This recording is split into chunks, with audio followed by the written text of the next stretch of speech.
আসসালামু আলাইকুম। আজকে কথা গল্প। হ্যালো। এক ভাই এক বোনের এক গ্রামে ছিল দুই ভাই বোন।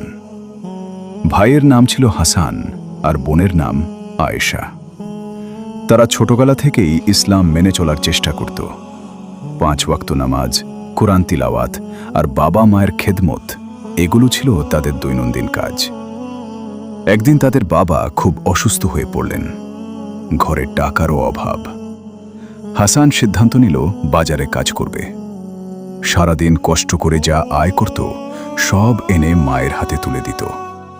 অন্যদিকে আয়েশা রাতে তাহাজ্জুদ পড়ে আল্লাহর কাছে দোয়া করত, হে আল্লাহ, আমাদের পরিবারকে হালাল রিজিক দিন এবং বাবাকে সুস্থ করে দিন। একদিন হাসান বাজারে একটি টাকার ব্যাগ পেল। ভিতরে অনেক টাকা। তার এক বন্ধু বলল, এই টাকা রেখে দে, কেউ জানবে না। কিন্তু হাসান বলল, না, হারাম টাকা দিয়ে সুখ আসে না, আল্লাহ সব দেখেন। সে অনেক খোঁজ করে ব্যাগের মালিককে ফিরিয়ে দিল। লোকটি খুব খুশি হয়ে বলল, তোমার মতো সৎ ছেলে আজকাল খুব কম দেখা যায়। লোকটি তাদের পরিবারের অবস্থা জেনে হাসানের বাবার চিকিৎসার দায়িত্ব নিল।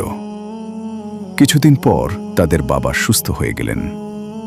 সেদিন আয়েশা কাঁদতে কাঁদতে বলল, দেখো ভাই, আল্লাহ কখনো সৎ মানুষকে নিরাশ করেন না। হাসান হেসে বলল, যে আল্লাহর উপর ভরসা করে, আল্লাহ তার জন্য যথেষ্ট। এরকম গল্প শুনতে ইসলামিক স্টুডিও ফলো দিয়ে পাশে থাকুন। আর ভিডিওটি যদি ভালো লাগে, লাইক, কমেন্ট, শেয়ার করে দাও। আসসালামু আলাইকুম।